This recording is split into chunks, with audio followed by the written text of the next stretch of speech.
President Trump explaining his Middle East vision and the strategic importance of Saudi Arabia in a new interview that was published this morning by the Washington Post.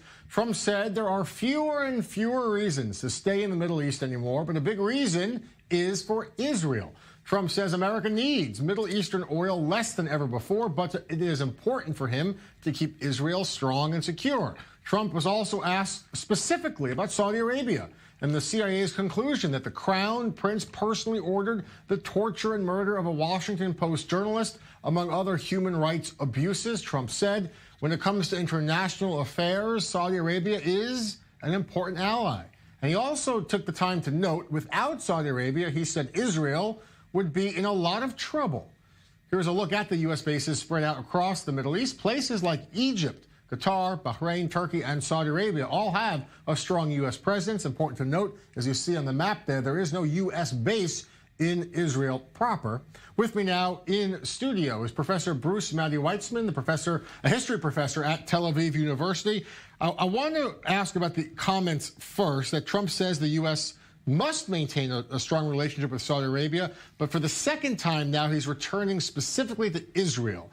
Is he blaming Israel? Is he trying to flatter Israel? What are your thoughts on that? And is he right? Does the U.S. need to be here for Israel's sake anymore? Yeah. I think he's speaking favorably about Israel. He's not trying to blame Israel, but I think he's addressing his own domestic constituency more than anything else, his evangelical, conservative, right-wing Christian base, which for whom Israel is part of God's master plan and therefore must be protected at all costs. Is that almost walking a fine line into a conspiracy shot? You know, for Israel, our troops must be deployed in the Middle East for Israel. Yeah, I don't think it's so much a matter of conspiracy, but I think it's a very dangerous notion, especially if American soldiers, if and when they die, because they do die in the Middle East at times. And this opens up Israel to all kinds of accusations that Israel is behind. So I guess that's what you mean in terms of conspiracy. Israel's strength always in its relationship with the United States was that it was based not just on interests but on values, and also that Israel was always very clear that it would fight its own battles. It appreciated the American help greatly, but it could fight its own battles. A shared interest, above all else, of values and democracy. And values. If I could just add, I mean, there's always been a tension in American foreign policy between interests and values. It's part of the DNA of the United States to promote its values in international affairs, and that creates all kinds of tensions and lack of coherence. And it's always been true with Saudi Arabia. It didn't start now, but this administration, of course, is particularly incoherent when it comes to foreign policy. Professor, I want to put that graphic back up. I think a lot of our viewers may be surprised just to see the U.S. presence, where they have bases across the Middle East. There's a lot of countries that maybe American viewers would be surprised to know that there's bases in Egypt and places like the UAE and Bahrain. Why are they there? Does the U.S. historically, do they need to be there, or is this a relic of the Cold War? No, I don't think it's really a relic of the Cold War. I mean, the air base in Qatar, which is, I think, massive, the largest single place of U.S. presence, was developed really after the Cold War, if I'm not mistaken. And Bahrain is the home of the Fifth Fleet. The United States, as a superpower, seeks to and is intent on projecting power all over the world, and since these bases are surrounding the sea lanes where the oil flows, obviously they protect America's vital interests in that regard. So there are bases, of course, you mentioned across the Middle East. I want to ask about the base, the presence in Turkey, a NATO partner, and a very tough relationship currently. Can you expand on that? The importance of that base there, is that sustainable with the current framework between the U.S.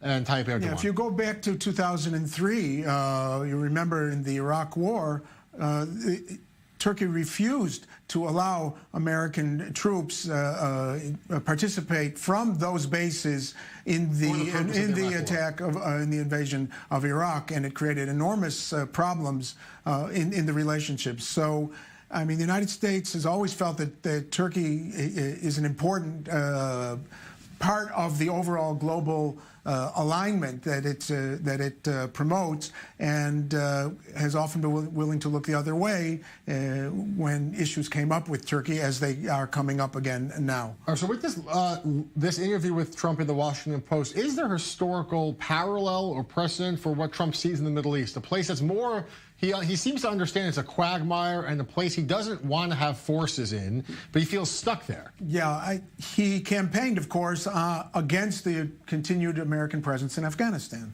which this interview was prompted or it led with the story of the American soldiers being killed in Afghanistan. And his response was, well, yeah, I was against it, but all my people keep telling me I've got to stay there, and we have to keep doing what we're doing there to try to get peace. I mean, he doesn't like the deployment. I mean, this is the Trump's DNA. He wants out. This is it's new, in a way it's reminiscent of the isolationism of the 1930s. And yet, of course, the Middle East continues to intrude on his vision. On the other hand, in Syria, of course, there is a great deal of continuity between this administration's policy and the Obama administration's. The hands-off, the backing off, allowing Iran and Russia to have their way. This didn't start with Trump. So even though Trump wants to do everything the opposite of what Obama does, in this case, there's continuity. Professor, thank you so much for your analysis on this interview and the impact. Great to have you on the show. Thank you very much.